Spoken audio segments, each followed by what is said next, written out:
Dr. R.J. Rushdoony, RR161BW135. Remarkable people we have known. From the Easy Chair, excellent colloquies on various subjects.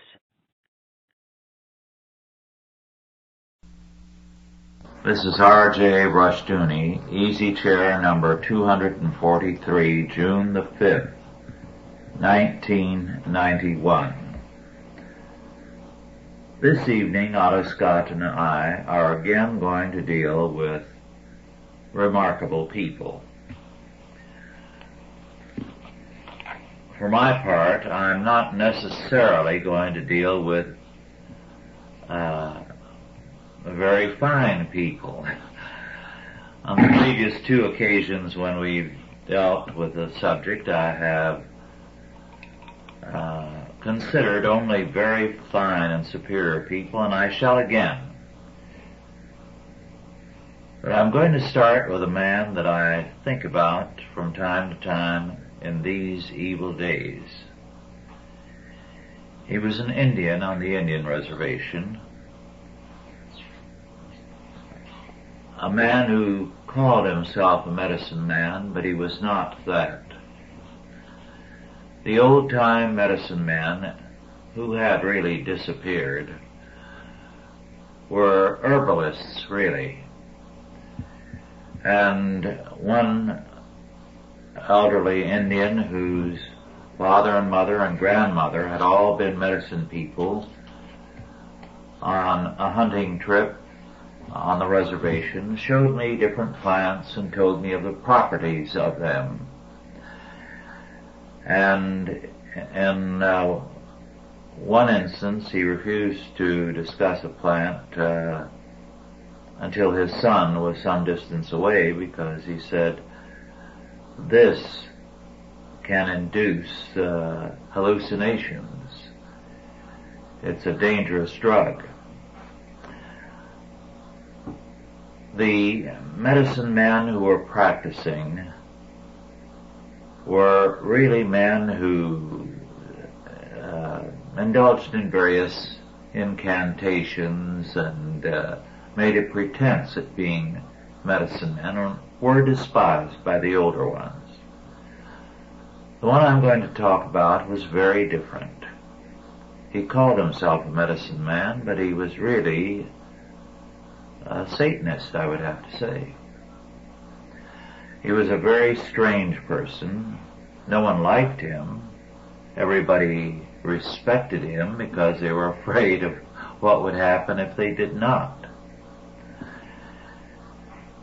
And he was capable of very strange powers. For example, at a spring roundup, when the cattle were being rounded up and the calves branded, someone spotted a rattler on the edge of the roundup area. This man went over, picked up the rattler, chanting and talking to it, hung it around his neck, spoke to it, put its head in his mouth. This was a western diamondback. And when one just comes out of hibernation, as was apparently the case, it is fatal because it has so much concentrated venom. And yet this man was able to do that sort of thing. As a result, people feared him. The interesting thing to me at the time was that with all the strange and demonic powers that the man had, nothing good ever came out of anything he did. He could not function normally. He lived in a log cabin with a dirt floor, the most wretched of conditions, and I think people sometimes gave him meat to eat in order to stay on the good side of him. At the time, I thought it was extremely strange. I could not account for it. I tried in this instance and a number of other instances to come up with a rational reason why some of the things I witnessed happened. I never could come up with such a reason. And I began to realize how the power of evil is very, very real. Talking with some missionaries with experiences in Africa, I learned too that they encountered very obviously demonic, supernatural incidents. Outside of Christendom, those things did not occur because the power of the realm of grace, I believe, drove them out into the outer world, outer realms from civilization. But this kind of thing is reappearing. I have heard of incidents now that take place among young people who cultivate the occult, which make clear that the demonic is being pursued relentlessly and with sometimes deadly consequences. Well, Otto, it'll be easy after that to come up with something much more worthwhile, perhaps, but I had to talk about this man. He's been in my mind of late because of some of the things I've heard. Well, there are good people and bad. They both make impressions upon us. Yes. My father, as I think I told you once, was raised in Venezuela and was exiled from Venezuela for taking part in an abortive revolution before World War I. And from time to time he would bring home various Venezuelan exiles for dinner. And I recall, and I don't recall the man's name, he brought home one man, doctor something or another, who had these glasses that fasten on the bridge of your nose. Pince-nez. Yes, I've never been able to pronounce that name. A very scholarly, gentle sort of man. And I remember listening to him talk during the dinner. And he had been imprisoned by Juan Vicente Gomez in a prison that was located right on the Gulf, right on the water's edge at La Guaira, which is a tropical port. And the lower dungeons were exposed to the tide, and the ocean would come in on the high tide and it would sweep out again. The waves would come in and go out. And he was imprisoned in grillos, which were iron manacles. They had sharp points that pressed inward around each ankle. They weighed 40 pounds each, so you couldn't move. And he was in there with another man. And the other man asked him to let him have one of his glass lenses, which he gave him. And the other man broke it and committed suicide with it, cut his veins. And this man was in that dungeon, that cell, for 5 years. He looked as though he belonged in a candy store. He was one of the mildest looking men you've ever seen. And he finally got out. He was imprisoned there by Juan Vicente Gomez, who was at that time the dictator of Venezuela, who was maintained in office by the oil companies, especially by the Royal Dutch Shell, which had the sole monopoly at that time in the country. And it was one of the things that made my father a lifelong enemy of the Royal Dutch Shell and the big international oil companies. And I remember as a boy, and I don't recall now how old I was quite young, I'd say maybe 8 or 9. I never forgot the story because it was told so calmly, in such an even tone. And he got out, and he said that he came eventually to New York. He was a very wealthy man, and he had absolutely no hope left in life, nothing to live for.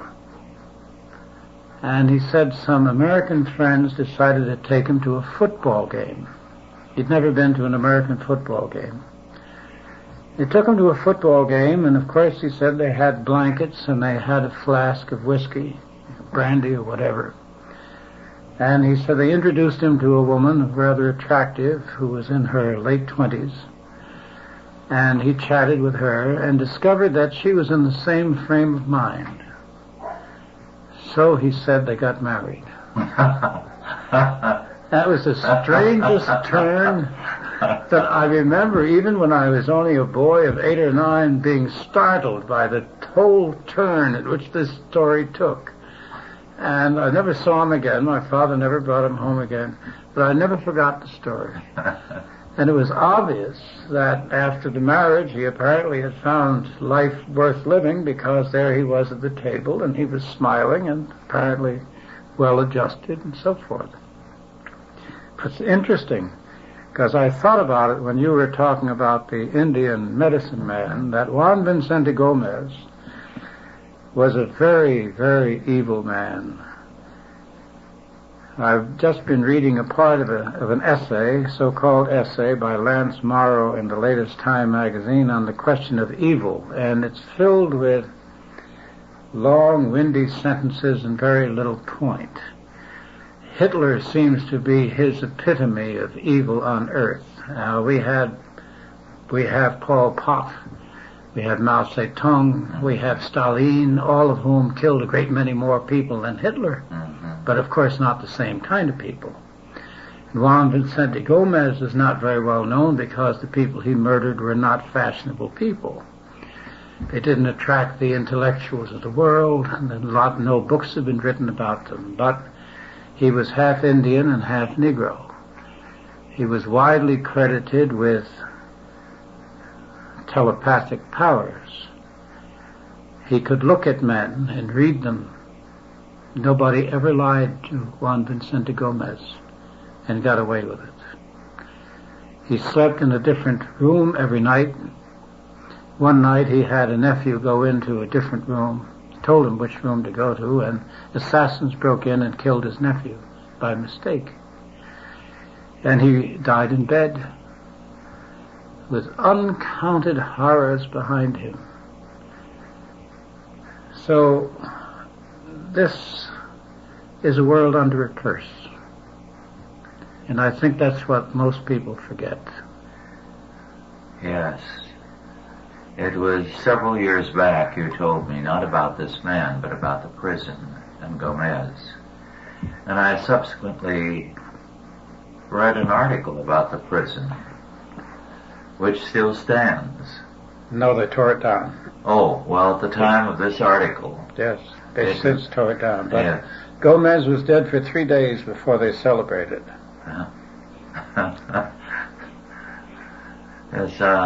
It may have been an old bound volume of the Geographic, but I did read an article somewhere about that prison, and I remembered it because of your story. Well, I'd like to go on now to a number of anonymous people who, when I was a boy, were very common. And I could name a number of them if I so chose. The family was once much more concerned about caring for its own than it is now. We're beginning to see signs of a revival of the family caring for its own. But it was very commonplace that when a father or a mother died, or if both of them died, they would ask the oldest girl or the oldest boy to take over, look after the rest, see them through school, and if there were a surviving parent, to take care of them to their dying day. And many, many people used to do that. I know that Dorothy's aunt, who's in her 90s, was one such person. I know that I went to school with a young man, high school, who had both his parents die when he was, I think, in about the 8th grade. Nowadays, they would all have been carted off to some home and parceled out. But he took care of his brothers. 3 brothers he had. Went through high school, helped them get on their own, and then went on to college, and finally became a dentist. I have known of many people like that. For example, one man was entrusted by his dying parents with the care of his brothers and sisters. So he stayed on the farm, saw them through college, and then married and settled down. He was as intelligent as any of those who went on to the university, if not more so. A very remarkable man. But he did his duty. A very beautiful woman, whom I've known for many, many years, was entrusted by her dying mother with the care of the father who was ailing.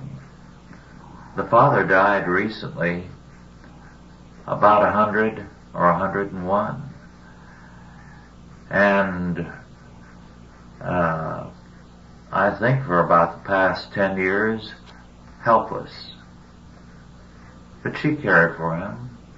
Never thought there was anything unusual in what she did, or that she had sacrificed herself. Things were not seen that way.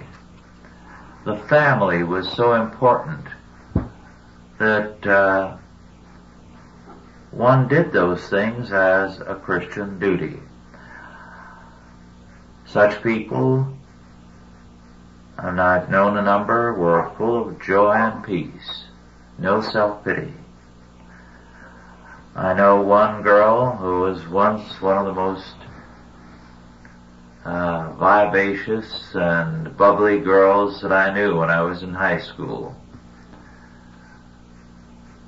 who cared for a son that's spastic, and he is now in his 40s, and she does it and enjoys life, doesn't feel sorry for herself, and is a remarkable woman. Now, I think a great many instances of people like that could probably be cited by some of our listeners. But there was a remarkable generation of people who saw such family duties as a part of life and never for a moment indulged in self-pity. And when I see what people today feel sorry about and are filled with self-pity, feeling life has dealt them a raw hand, I think back on people such as I've mentioned and many others, and I know we've lost something. Not entirely. I know a couple who have taken care of the aged father of one into his 90s and are now taking care of his widow, and also are taking care of 4 foster children. Yes. And running a ranch, and you know them too. And they don't feel sorry for themselves. They enjoy life, and they're very active. And it's interesting. there is a sort of official, let's be sorry for ourselves, fashion in the country. You know, you keep hearing sob stories all the time. I've forgotten who it was that told me when I was a boy that the nut houses are filled with people who have the same troubles as everybody else. Mm-hmm. And I think of Joe Wright, who was a seaman I knew in World War II. Joe sailed tankers the same as I did. And we were sailing out of Galveston. He took a different ship. He was in the Black Gang. He was an oiler. And Galveston was a very strange port, as you probably know. They built a big canal from the city down to the Gulf. And there was a turnaround, and you would go down this canal, and then you'd hit the Gulf and go out into deep water. It was an artificial seaport, in other words. He was on a T2 tanker, and the Germans were in the Gulf at the time with submarines. They weren't wasting torpedoes on anything like a tanker. They would surface and shoot you with a deck cannon. And they surfaced and shot the ship that Joe was on, and of course it went up into flames, and he was in the engine room when it was hit, which is the last place in the world where you would expect to survive. And he said they flipped coin down there. They sent the wiper up first against his will, and then the others flipped a coin to see who would go next, and the fellow who won stayed, and the others got a chance. They climbed up the inside, one of the inside ventilators, and the deck was in flames, a sea of flames. There were flames in the water all around them. There was a little wind, and every once in a while there would be a bare spot that would appear, and the idea was to jump onto the bare spot and then over the rail and swim under the flames, and then hope that you could make it out into clean water, alive. Well, they all went before Joe did. He was the last to go. He was the only one that made it on the whole ship. The only man that survived. He had some burns, but not too bad. Not surprisingly enough, some on his hands and his face. And I went to the hospital to see him, and he described the whole thing to me. And I said, well, all right, when do you think you'll get out? And he said, well, probably a couple of weeks, they tell me. I've forgotten what they did at the time for those kind of injuries. And I said, what are you going to do? Well, he said, I'll have to ship because my short time is already used up. It was used up when I got onto this vessel. So he said, the day I get out, I have to ship again. I said, are you going to ship tankers, Joe? He said, oh, yes. And he did. And he was very calm about it. And there was no melodramatics. I always wonder, the playwrights who have everybody going through all these things, whether they ever see anything, do they ever actually come up against people who have actually been in terrible situations? Because most of the time they're voiceless, they have nothing to say. When I remember the San Francisco earthquake when they went over and said to people, how do you feel? Well, how would you suppose they felt? They felt apprehensive. So what? I mean, what did they see? That's really the story, and what did they do? Well, I remember Joe, though, as an example of quiet courage. You are right that there are many people, such as I described, doing things in a different way. John Upton of our staff, of course, right now is bringing over orphans from Romania who are, in one way or another, handicapped. And there are no lack of wonderful people ready to take these children into their homes. One that was featured repeatedly on television, whom he brought over, the blind girl Anna. Yes. Is now happily located with a family in Michigan, a very attractive couple. I've seen their picture on television, who have 3 or 4 other such children and are providing them with a wonderful home. What a paradox. Yes. That in the country that's had 26 million abortions, there are people willing to do this. Yes. We're seeing a polarization in our culture between the kinds of people we have. No vast realm of gray, but black and white. Getting more sharp. Yes. Yes. Well, I'd like to go on now to a minister I knew in the 30s, the Reverend Clyde Smith. He was a remarkable man, and I was very partial to him, and he was thoroughly good to me. Now, the curious thing about Clyde Smith was that he was something of a modernist, and yet he felt the happiest among men who had an Orthodox faith. He would admit candidly, there's a lot I can't believe, but I respect the people who believe. And so he was especially helpful to Orthodox men. He was a man who had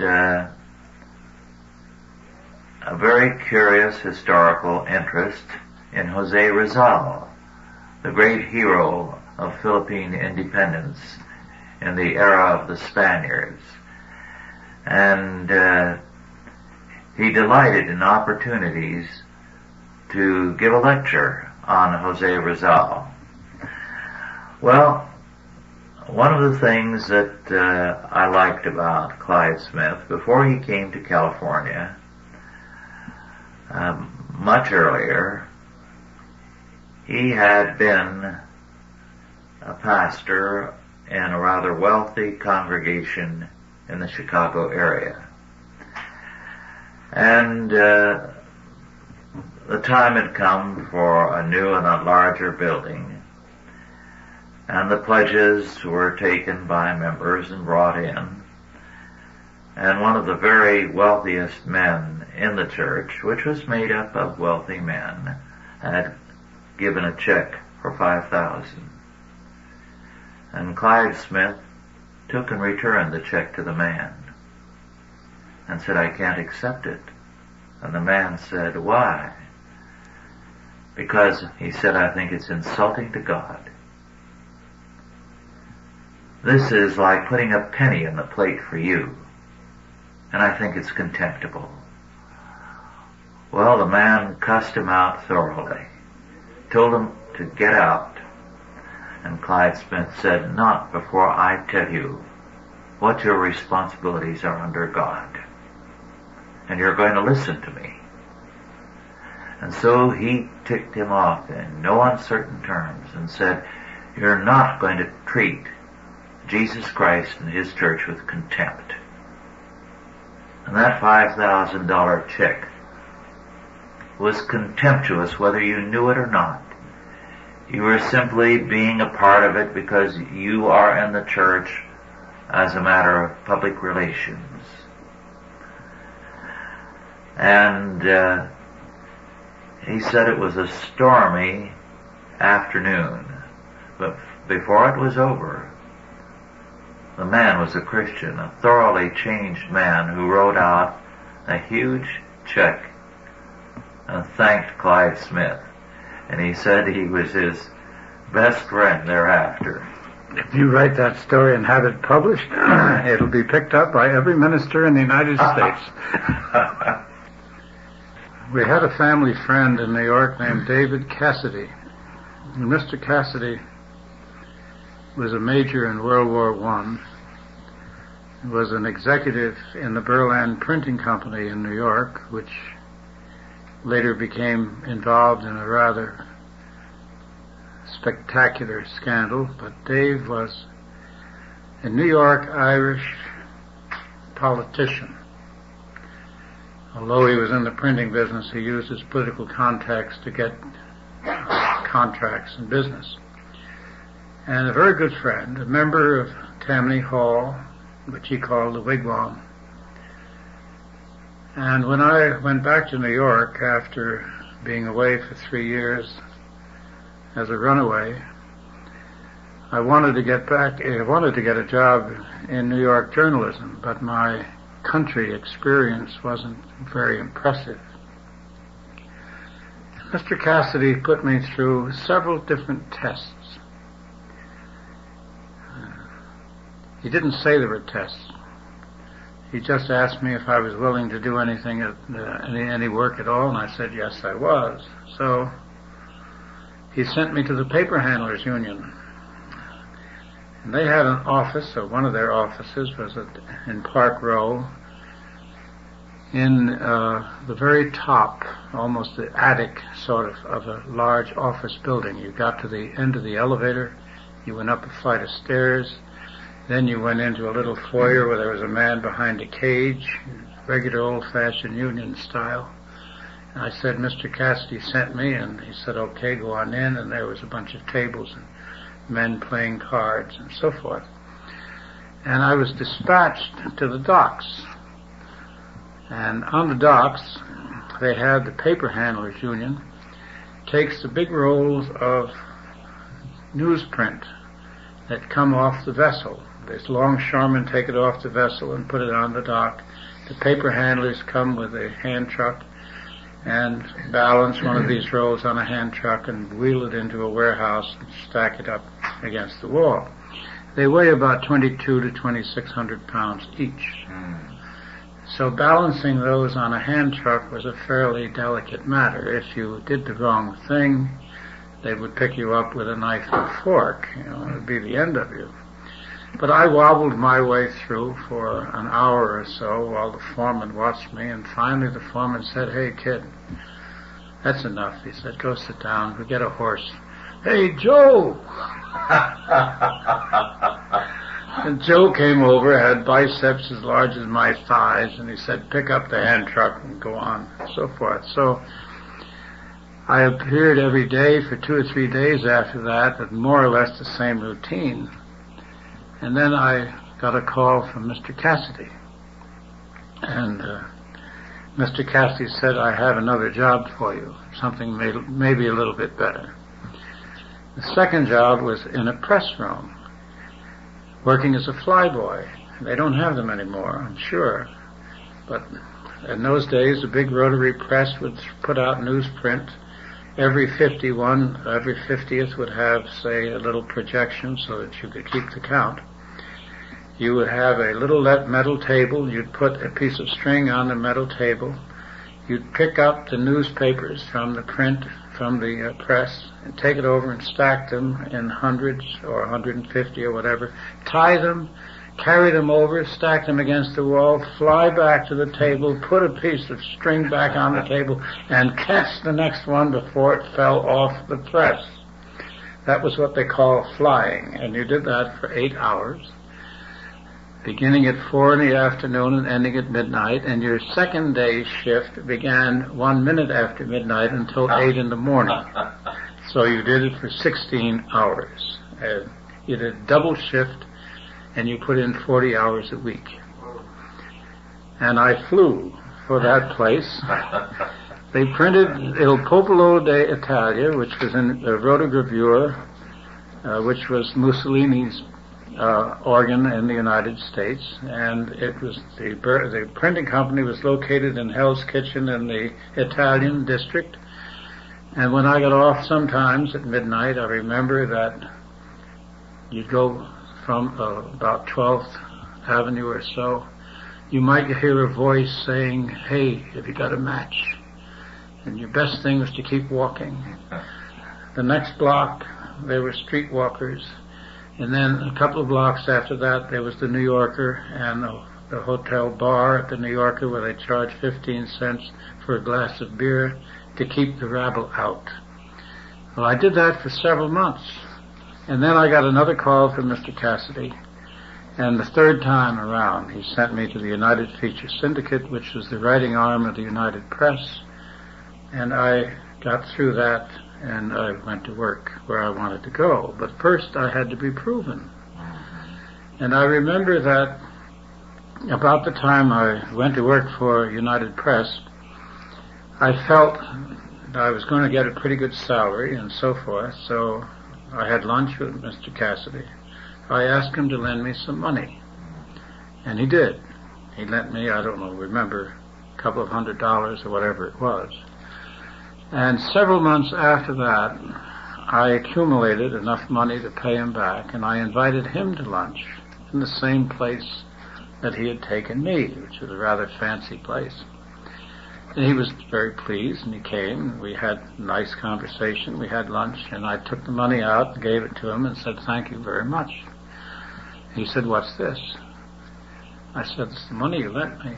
He said, "I don't want that." And he pushed it back toward me, and I said, "Well, what'll I do?" He said, "Pass it on."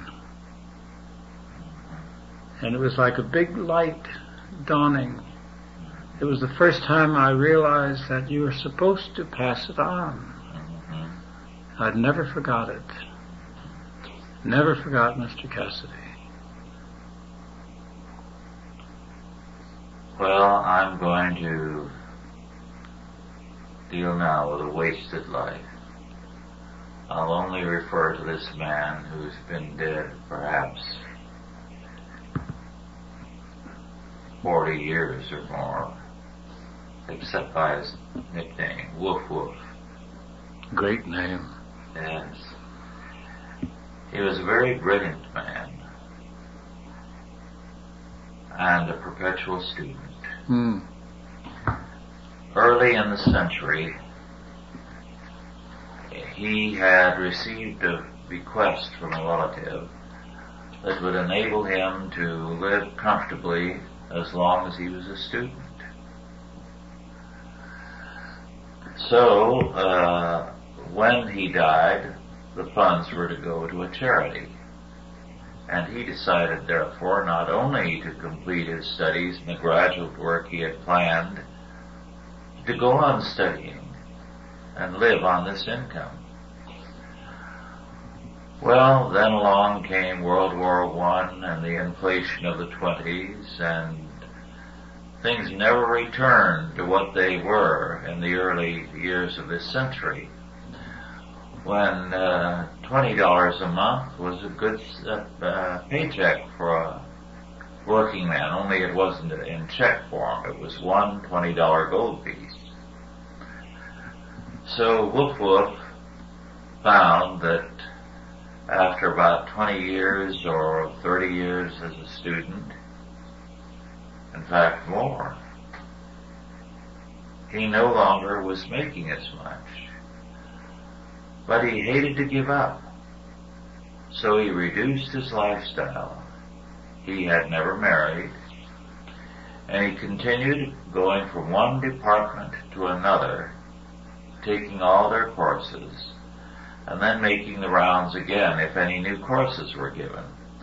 I recall a math professor who was also a dean, as I recall it, telling another professor whom I knew that he was giving a new course, and he dreaded the presence of Woof Woof, because he said that man knows more math than the whole department.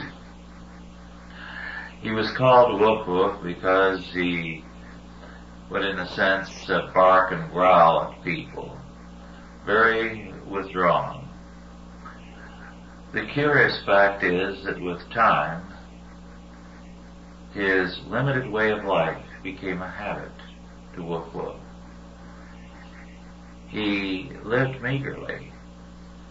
In fact, he accumulated a number of checks because, like me, he became a reader, that is, a grader of examination papers. He enjoyed doing that. This was all at Berkeley? All at Berkeley. And he would put the checks in a dresser drawer and forget about them. So the president of the university had to go and beg him to cash the checks because it was messing up their books. The university was in charge of the funds. Yes. Because his pay as a reader. Oh, his pay as a reader. Not his income from the trust. I would talk to Wolf occasionally, and if he liked you, he could be very kindly and courteous. Had a remarkable mind. And that's why I've always felt badly when I recall Wolf, because here was a remarkable but wasted mind. Totally wasted. Welfare. Yes. Welfare ruined him. Yes. Isn't that interesting? You run into very interesting people. Yes. I ran into an editor in a small newspaper in Virginia, George Bartley Lockhart. Mr. Lockhart was very courteous. Called you Mr. And he gave me a lesson in editing once. He would always ask you to make changes in your copy. And he was very tactful. He would say that he liked this and that, and he'd get you to feeling pretty good, and then he'd say that there's a section here which perhaps you could strengthen. If you don't mind, would you look at it again, see what you could do with it?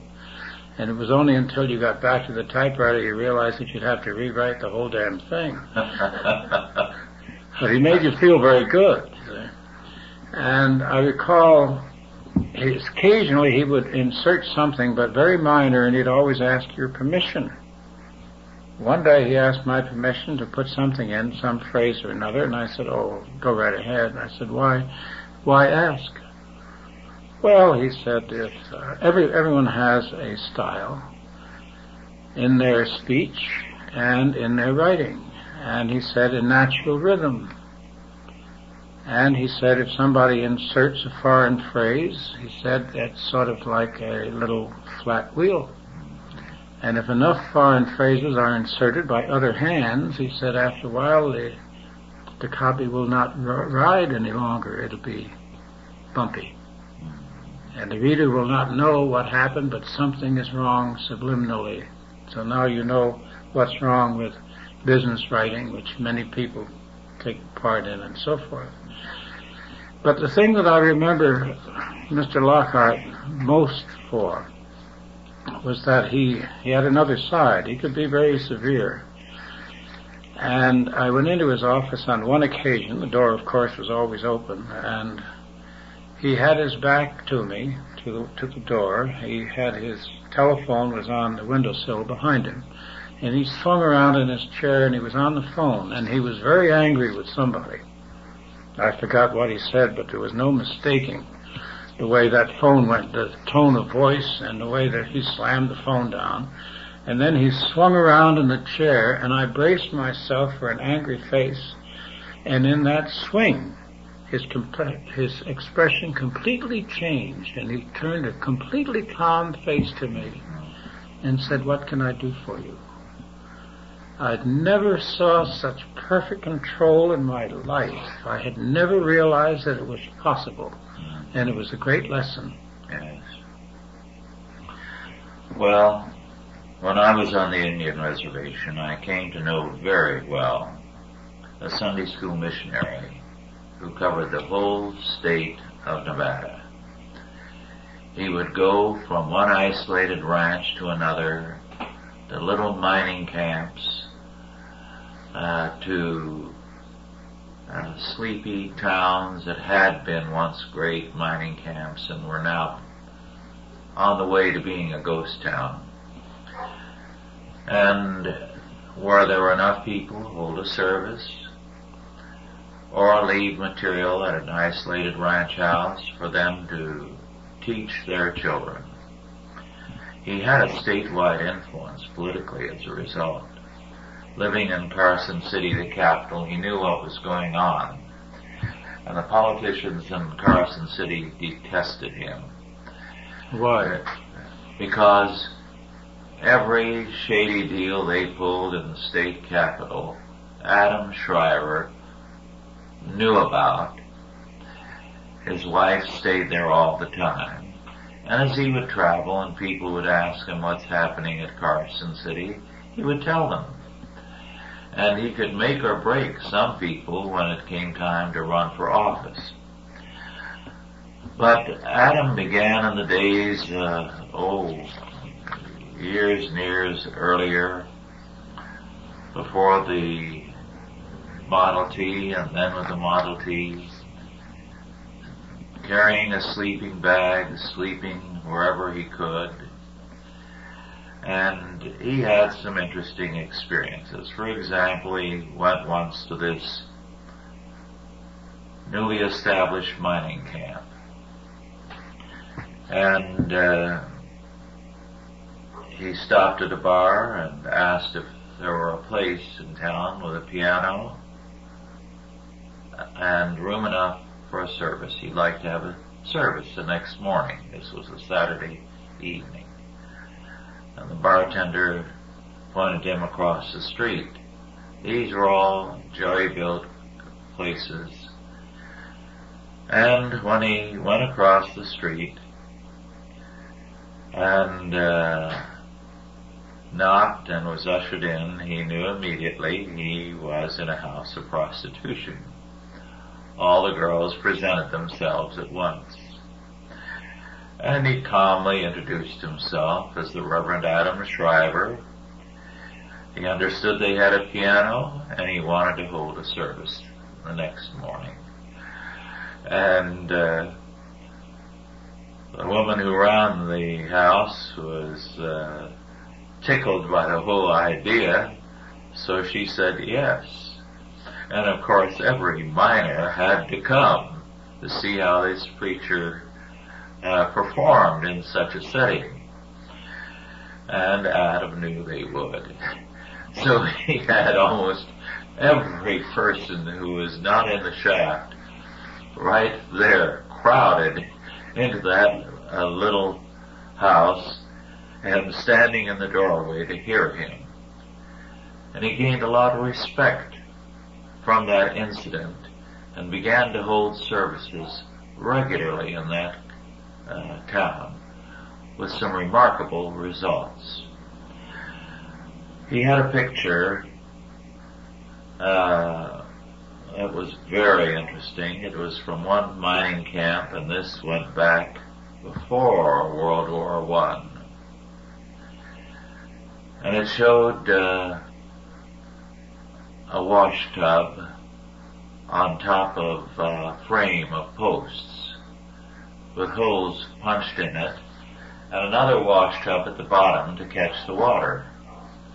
It was the only place in this mining camp in an area where the annual rainfall was 2 inches. A man would go up into the mountains to a spring and bring the water down. And the first shower was $20. Now, before the war, that was big money. Yes, it was a week's pay. And a month's pay in the cities like San Francisco and most of California. And then the water in the tub below was picked up and put into buckets to be reused for the second shower, which was $19.50. The third was $19. And so on to the last shower, which was 50 cents. And then they began again with fresh water.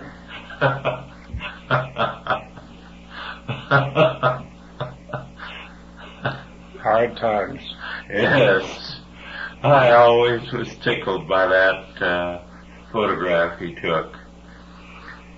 Well, I had one individual that I ran into in recent years, Leopold Tiermond. Oh, yes. Leopold Tiermond was on the staff of the New Yorker, And his essays began to appear there fairly regularly, and it's an unusual name, and it's stuck in my mind. And finally, he had enough essays to make a book. And he called the book the Rosa M. Luxemburg Contraceptive Cooperative. I remember it vividly. Because that was the name of a birth control clinic in Warsaw. Now, reading the essays individually as they appeared in the publication in a magazine, you wouldn't be aware of what he was really doing. But when they were put together, he drew a very subtle but nevertheless definite parallel between the commissars in Warsaw and the so-called New York intellectuals. And they were, in fact, the same kind of people. And Raoul Fleischmann at that time owned the New Yorker. He's since sold it. But he was the sole owner. He never interfered with any of the editorial, but he always looked at the galleys. He was interested in what the publication would do. And the editor, Sean, had signed a contract to serialize Tierman's essays, and it paid him.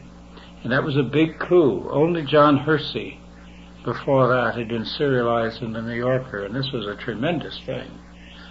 It was going to make Leopold in this country. There was no question about it. He had, by the way, been a very famous novelist in Poland. He was a Jew. He had been imprisoned by the Nazis and had survived, and was then imprisoned by the communists and survived. And he got out of Poland, got to Paris, came to the United States under the auspices of the State Department.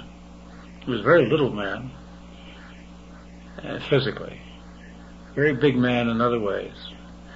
He was a great jazz aficionado, which many Europeans are, especially in Warsaw and Paris. And he asked to be taken to New Orleans. He fell in love with New Orleans, and he fell in love with the United States.